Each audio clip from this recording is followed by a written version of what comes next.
Jesu Kristu uyinkosi. Bazalwane, ngicela sikhuleke. Baba, egameni lenkosi yethu Jesu Kristu, sibonga umusa nothando lwakho olumangalisayo. Sizile Nkosi phambi kwakho ngokuthobeka. Siyacela Nkosi ukuthi ube nathi nangalesi sikhathi. Siyabonga ukusigcina ebudeni bobusuku nemini.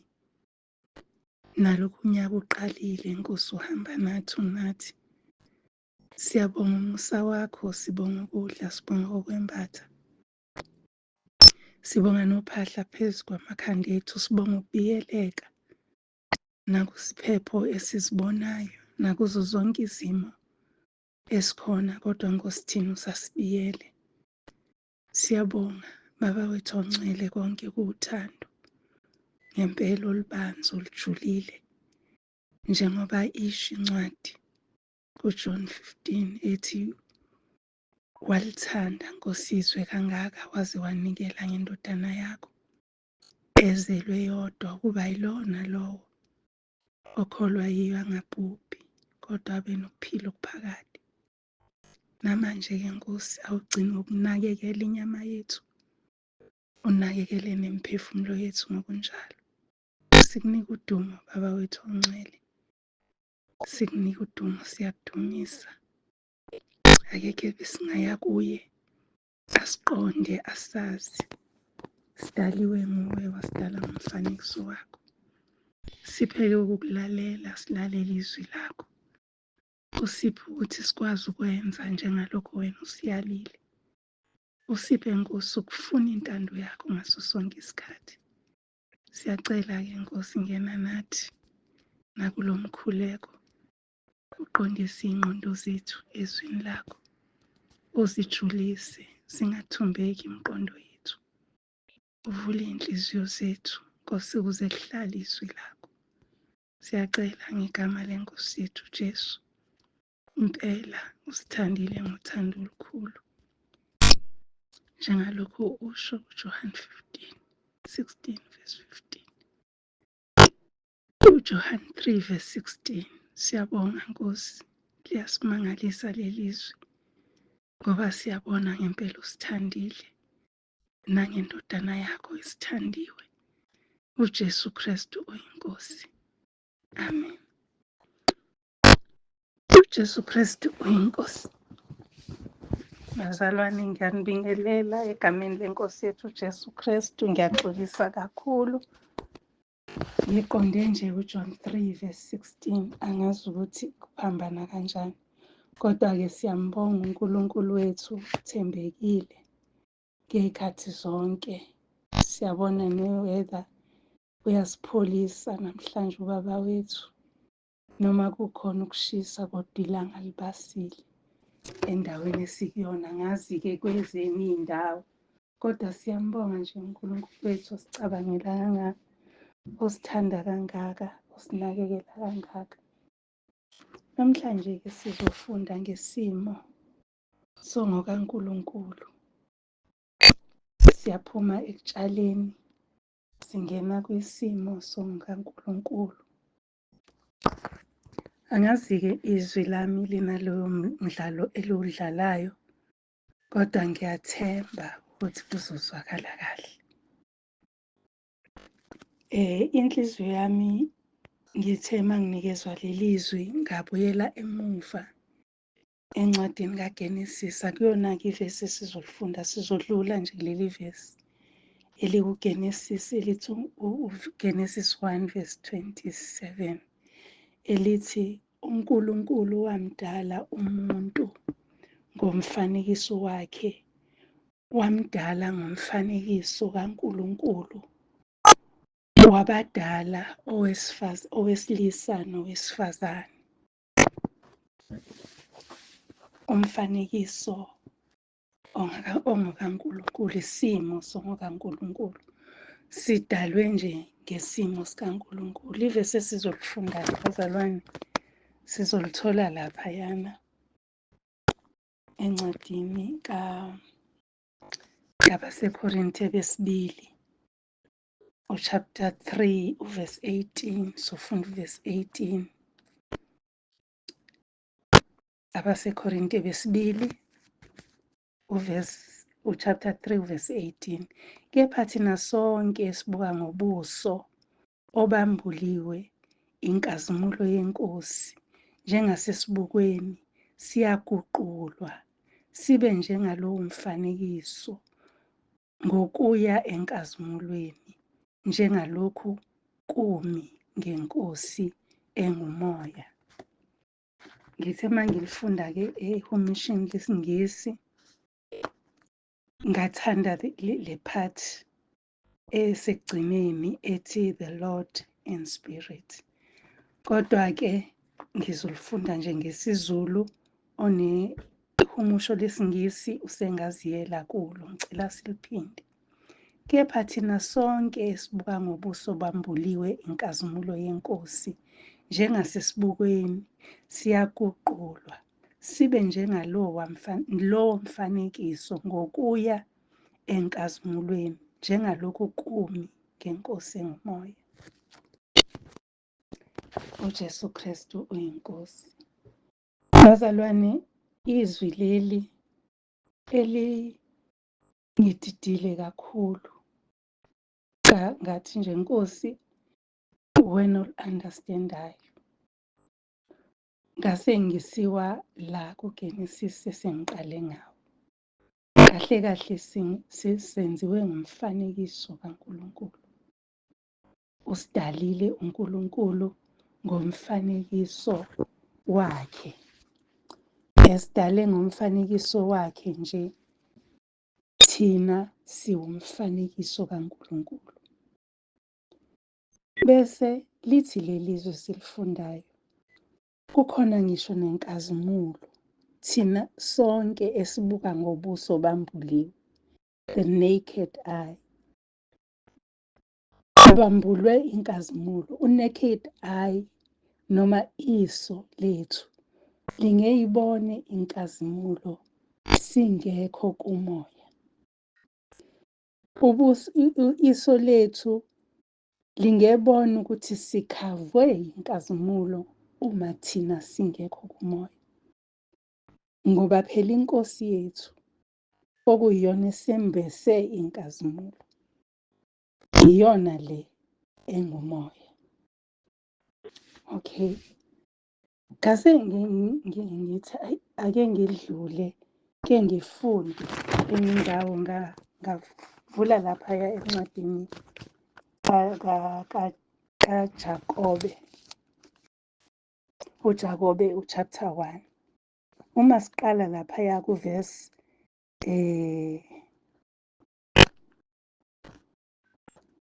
22, siqale kuverse 22.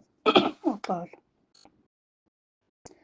Iverse 22 siqale ku-21. Uthi ngakho lahlani yonke insila nobubi okuvamileyo, namukele ngomoya omnene izwi elitshaliweyo elinamandla okusindisa imiphefumulo yenu. Yibani ngabalenza izwi, ningabi ngabalizwayo kuphela nezikhohlisa. Verse 23, ngokuba uma umuntu engolizwayo izwi, ngicela silinakekele leli verse kakhulu. Ngokuba uma umuntu engolizwayo izwi engesiyo lenzayo, lowo ufana nomuntu obuka ubuso bakhe bemvelo esibukweni. Ngokuba uyazibuka, verse 24, amuke akhohlwe masinyane ukuthi wayengonjani. Azibuke akhohlwe ukuthi unjani. Uma ngabe sikhumbula ngale, kuthiwe sibuka ngobuso obambuliwe inkazimulo, naked eye. Lana sibuka ngeso lethu lenyama, uzibuka esibukweni ngeso lenyama. Kusho ukuthi uma ungesiye owenza intando kaNkulunkulu, uhlezi usenyameni, uhlezi ubukeka ngokwenyama. Ngisho nomunye umuntu oseceleni akubone nje unjalo, kungekho ukuthi kwambulwe inkazimulo izobuye welekanyiswe ngenkazimulo, angakuboni lokho, ebuka ngeso lenyama. Bese uma ngabe-ke silifunda leli zwi, lithi siyazikhohlisa bazalwane. Uma sizwa nje izwi singalenzi, siyazikhohlisa ngoba siyazibuka bese siyazikhohlwa kwathini uqobo ukuthi sinjani. Kodwa uma ngabe wena uhlezi, uvesi 25 uthi, kepha obukisisa emthethweni opheleleyo wenkululeko nohlala kuwo, engesiyozwayo nje akhohlwe, kodwa engowenzayo asebenze, lowo uzabhanga ubusiwe ekwenzeni kwakhe. Ngike ngahlangana ne-clip ebikhuluma ngokukhohlwa izithembiso zikaNkulunkulu. Le clip ibikhuluma ngokuthi siswele ngoba sikhohliwe ukukleyima ukufuna izithembiso zikaNkulunkulu. Siswele, sikhohliwe ukufuna izithembiso zikaNkulunkulu. Siyahlupheka, sikhohliwe ukufuna izithembiso. Siyizinto zonke ezi-negative ngoba siyeke ukufuna izithembiso zikaNkulunkulu ezikhona zigcwele iBhayibheli esithembisa uNkulunkulu. Kuze kube ney'khathi la uthi nje ngingedwa nje konke kubheke mina, ekhona uNkulunkulu. Awusikleyimi leso sithembiso uthi Nkosi mina nginawe. Ngingahlupheka kanjani, ngingavelelwa kanjani into enje ngoba nginawe. Asizikleyimi lezi zinto. So ngiyabuka ukuthi nale nkazimulo asiyikleyimi kanti sinikiwe. Awubheke ukudalwa ngomfanekiso kaNkulunkulu. uNkulunkulu, inkazimulo yakhe kuthiwa ayibhekeki. Inkazimulo kaNkulunkulu usidale ngayo, usidale nje kanjalo ngomfanekiso kaNkulunkulu. Lisho njalo izwi la iBhayibheli lami. Kodwa ngoba asikleyimi, asikwenzi lokho okufanele sikwenze ukuze siyikleyime le nkazimulo. Lithi uma ngabe silizwa izwi lihlala phakathi kithi, sizoba ngumfanekiso ophelele kaNkulunkulu. Sizophila, asizukuba njengento efile. You know, enhlizweni yami kuye kwafika indaba yesithombe. Isithombe, just a picture, ifoto. Ukuthi uma ngabe ngithatha ifoto yami, iyohlala injalo. Uma ngabe kade ngisimayilile, noma ngabe ngikhala kanjani sengiyibuka, yona izobe isimayilile. Noma ngabe ngihlupheka, noma ngabe sengigule ngazaca kanjani, yona izobe ilokhu injalo ngoba i-picture, ifoto. Kodwa uma ngabe sizokleyima inkazimulo, kusho ukuthi uma ngabe singenzi intando kaNkulunkulu, sifana nefoto bazalwane, we just a carbon copy. Siyikhophi nje engesiyungqo. Kodwa uma ngabe silenza izwi likaNkulunkulu, sikwenza, senza lokho okufanele sikwenze, inkazimulo yethu iyabuyiselwa kuthina. Enhlizweni yami kuke kwavuka indaba kaMose. uMose wayekhethiwe uNkulunkulu, embonisa futhi izinto ey'nkulu ney'mangalisayo. Kodwa kwabiza ukuthi uMose akakaye entabeni yaseHoreb, ayohlala khona u-40 days and 40 nights. Athole imibhalo, athole imiyalelo le kaNkulunkulu ebhalwe ematsheni. Kuthiwa wabuya lapho uMose ebuya nenkazimulo engabhekeki. Sihlulwa yini bazalwane ukuphuma nenkazimulo ebukhoneni beNkosi? Ingoba sesiyisithombe, sesiyifoto, we're just a picture. Sengathi besingaguqulwa, kuguqulwe iy'ngqondo zethu. Njengoba izwi lisho lithi kuguqulwe iy'ngqondo zethu, yenziwe ibe yintsha ingqondo yethu. Iy'nhliziyo zethu zifune lesi sethembiso sasekuqaleni, lento uNkulunkulu ayidala yangaphazamiseka ekuqaleni. Uyazi ukuthi uNkulunkulu wenza isimanga ekudaleni umuntu. Akazange abe nomona ukuthi angifuze ngicamushi. Kodwa wasidala uNkulunkulu saba umfanekiso wakhe ngempela. Wathi mayebona ukuthi siyaphuma ekubeni umfanekiso, wathumela indodana yakhe ukuthi izosilanda isibuyisele enkazimulweni. Uma ngabe sifunda kuphi la kuthiwa siwumfanekiso weNkosi uJesu, khona yona izoba ulibo lwabazalwane lethu. Uthi ngibheke la ezweni. Hayi. Oh, bese kuthi laphaya kwabaseFesu chapter 4 verse 24 wakhona usho ukuthi simele ukuthi senziwe basha emoyeni wengqondo yethu, senziwe basha sizoclaima lenkazimulo esasidale sinayo. Verse 23 uthi nenziwe basha emoyeni wengqondo yenu, nembathe umuntu omusha owadalwa ngokukaNkulunkulu ekulungeni nasebungcweleni beqiniso. Yilapho-ke la siqhamuka khona, sidabuka khona. La si-originate khona, bazalwane. Sidalwe ebungcweleni beqiniso. Siphenduke kanjani pho?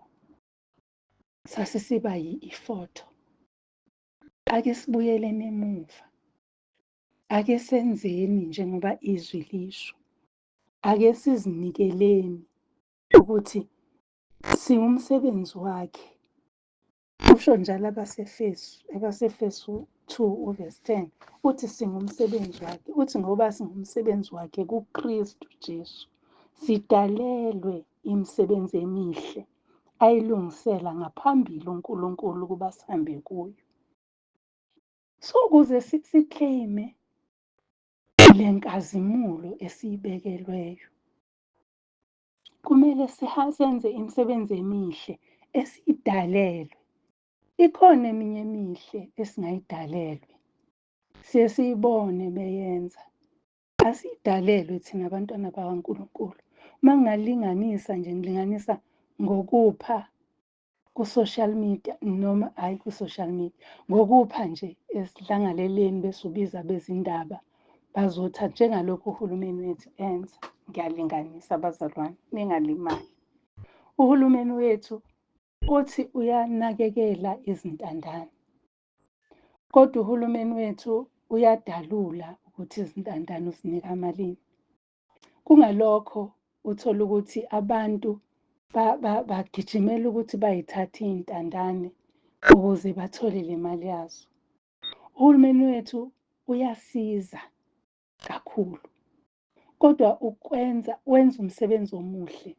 Kodwa umsebenzi lo athi uNkulunkulu usebe wamukela umvuzo wabo, ngoba isandla sakwa-left sibonile ukuthi isandla sakwa-right senzani. So bazalwane, ikhona-ke imisebenzi esingayidalelwa njengaleyo nje yokuthi uma ngabe uphumakhelwane bese uhamba utshela izwe lonke ukuthi usedla lapha kwami ngoba yena akanalutho. Usuwamukele vele umvuzo ngoba lo omtshelile ukuncomile. So umvuzo wakho usutholile. Thina sidalelwe imisebenzi emihle yokuphila ngokukholwa. Ubonwa ngabantu noma ungabonwa ngabantu. Wenza okulungileyo, waziwa noma ungaziwa. Wenza okulungileyo, udumile noma ungadumile. Ugqamile noma ungagqamile. Bazalwane, simelwe ukwenza kahle. Simele ukuthi masisebenza, sisebenze ngoba uNkulunkulu wethu uyasazi. uNkulunkulu wethu uyasazi lokho asidalele khona, ayesidalele khona ngaphambili. Lithi izwi waze wasinika ngisho nokuthi siyobusa phezu kwezilwane, sibuse naphezu komhlaba, sitshale into esiyithandayo. Sasinikeziwe lelo lungelo. Kodwa namhlanje cha, akwenzeki. Uyaphuma ungene ehlathini isilwane sikudle siqhokozele ngoba sijikile thina sasusa inkazimulo. Isilwane masikubona sibona isitha noma sibona ukudla. Kanti ngokukaNkulunkulu isilwane sasibona inkosi yazo uma ngabe uqhamuka. Amabhubesi ayengabadla abantu. Iy'lwane lezi the big five zazingalimazi muntu. Kodwa ngenxa yokuthi kwasuka inkazimulo kuthina, nawu sidinga ukusebenza ukuze ibuye kithi inkazimulo. Sidinga ukusebenza imisebenzi emihle. Sidinga ukuzilungisa, kuguqulwe isimo sengqondo yethu, kuguqulwe ingqondo yomphefumulo wethu nje, sijike sibuyele kuNkulunkulu. Manje ngiyabheka nje ukuthi hawu,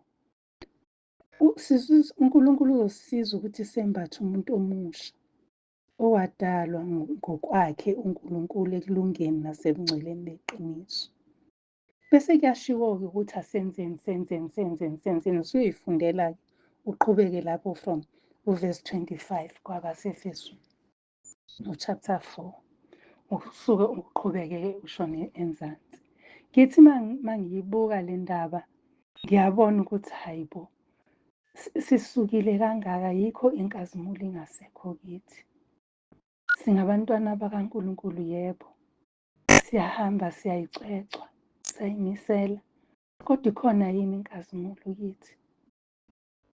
Umuntu, labantu abadayisa lapha ey'tradini nje, ngilinganise bazalwane, ayikabi. Abakuqondi yini bakudayisela into abayintshontshile? Njengokuthi nje uthi uyadlula kuthiwa nanti iwashi, noma kuthiwa nansi i-perfume, noma kuthiwa nansi anything ethengwa esitolo, kodwa usuyithola ngaphandle esitradini. Abasakuqondi yini? Uma besakuqonda kusho ukuthi buyele emuva, funa inkazimulo. Bayazibonela ukuthi la ngeke ngisho. Bayazi ngisho ungena esitolo, bayasho uzokusho akekho ozothi hhayi ngizokushayela ngemali engaka. Bayazibonela ungazange washo. Asibuyele emuva, sibuyele ekudalweni kwethu. uNkulunkulu wasidala ngomfanekiso wakhe ukuthi sifane naye, sifuze yena, sibe umfanekiso kaNkulunkulu. Sidalwe ngawo umfanekiso kaNkulunkulu. Kunezinto ezazingenzeki esezenzeka manje. Kunezinto esingakwazi ukuyishintsha. Njengakho nje ukuthi bazi ukuthi cha, ngeke ngizonqonqoza lapha ngidayise i-cellphone ngoba uzothi uzongifika ngitshela ukuthi kuyisono. Angeke ingane yakho ibuye ne-cellphone eyithenge endleleni ngoba iyazi ukuthi la ekhaya ngeke ingene. Kunale nkazimulo angeke izikwazi ngisho nokuthenga nje yehliselwe ngo-R5 inyama ebusha, ngoba iyazi ukuthi angeke ngingene nakho kuloya muzi. Asibuyiseleni leyo nkazimulo bazalwane. Inkazimulo nje edinga ukuthi ibuyiselwe kithi. Ake sikleyimeni kuNkulunkulu izethembiso zakhe. Ake siye nje sazi ngoba uNkulunkulu usihlelile, useze wasihlela uNkulunkulu. Ngenxa yokuthi siye sahlubuka kuye, senze izinto ey'ningi, wasihlela uNkulunkulu. Lithi izwi lakhe, kukhona ayebazi ngaphambili, ababiza ngaphambili. KwabaseRoma, cabanga ukuthi i-Romans 8, KwabaseRoma 8 uverse 29. Lithi labo ayebazi ngaphambili, wabamisa ngaphambili, bafane nesimo sendodana yakhe, ukuze yona ibe yizibulo phakathi kwabazalwane abaningi. So bazalwane, asiyikleyimeni leyo nto, asiyibuyisele kithi, iyifa lethu. Akusilifa labantu abangazi, abangamfuni uNkulunkulu. Kukhona abantu abangamfuni nhlobo uNkulunkulu, abangazi ukuthi bayamdinga uNkulunkulu ey'mpilweni zabo. Uzuzwe noma sebefakaza, uma sebethola inhlanhla, labo ayebazi ngaphambili, abamisa ngaphambili. Bayaphenduka. Khona kade engangimuzwa nje ekhuluma ukuthi wayeyi-atheist, wayethi akukho uNkulunkulu, yonke into iyazenzekalela. watshelwa, kwayima eqaqe kamehlo ukuthi ngempela uma ngabe ngithi akekho uNkulunkulu, uma ngabe khona ubani wadala yena, kusho ukuthi yinto engekho leyo. So wathi uma esetsheliwe iqiniso ukuthi uNkulunkulu uNkulunkulu ophezu konke, odale konke, akadingi ukudalwa ngoba uyena ucreator. So uyabona ukuthi wabona ukuthi hayi, bengi-wrong kakhulu, wayisola, waphenduka. Yilabo-ke laba sithi uma ngabe senza i-intercession kwabasentabeni, sithi nalabo ababizwe ngecebo lakho.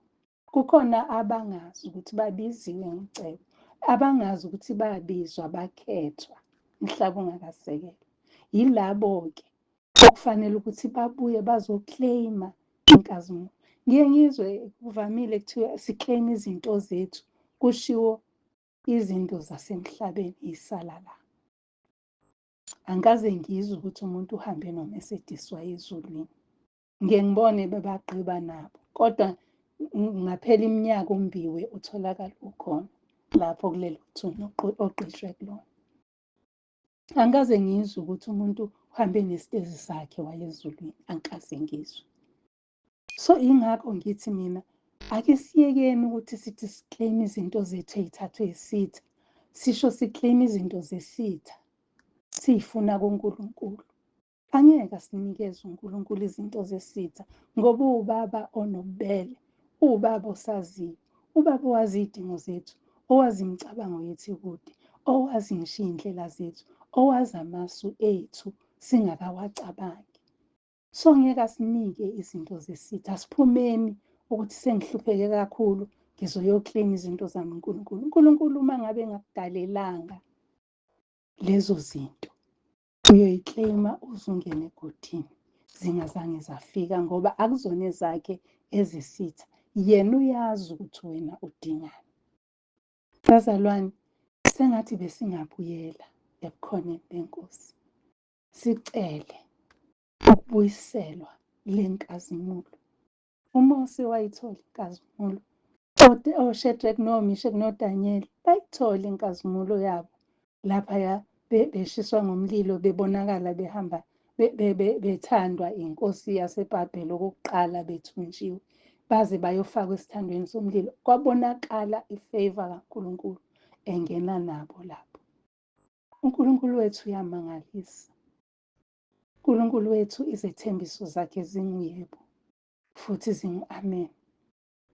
Sengathi besingake sithi nje ngelinye ilanga umuzwa ukuthi nje ngishona phansi emoyeni, ukubheka ithembiso likaNkulunkulu uqale ekuqaleni. Ungangena ngisho ku-Google mhlawumbe uthi nje promises of God, ubese uyabheka, ubheke uyezwini, ubheke uyezwini, ubheke uyezwini, ubone ukuthi uNkulunkulu usithembise yonke lento esithi siyayifuna thina. Phela nje ukuthi asiye yethu. Usithembisile ukuphila okuphakade uNkulunkulu. Phila okuphakade kusho ukuphila, usithembise ngisho ubude bey'nsuku. Njengoba siphaqaka sifa sibancane, uNkulunkulu usithembise ubude bey'nsuku, kodwa siyikleyimi. Kunalokho sifuna izinto ezisikhathazayo zesikhashana. Bazalwane, ilokho nje ebengifisa sidlule kukho.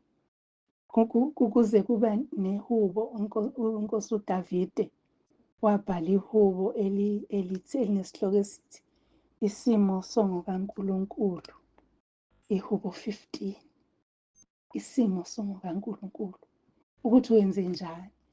Asiyeni lapho bazalwane, sizofunda, sikleyime back inkazimulo yethu, isimo lesi sobuNkulunkulu, sisikleyime back, sibuyele kuthina ngoba uNkulunkulu uGenesis wasidala ngomfanekiso wakhe, uNkulunkulu wenkazimulo. Jesu Kristu uyinkosi, asikhuleke.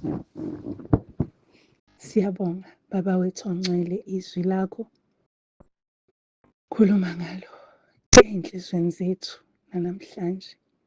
Sikhulise ekwazini, sikhulise othandweni lwakho, sijulise Nkosi othandweni lwakho, sihlale ekuqondeni uthumbe iy'ngqondo zethu, ithumbele eqinisweni lakho. Sibuyisele, Nkosi, njengalokho wabuyisela abantwana bakwa-Israyeli eJerusalema. Sibuyisele nathi endaweni esifanele. Siyacela ngokubonga uJesu Kristu uyinkosi. Amen. uJesu Kristu uyinkosi. Bazalwane, inkosi ibe nani. uJesu Kristu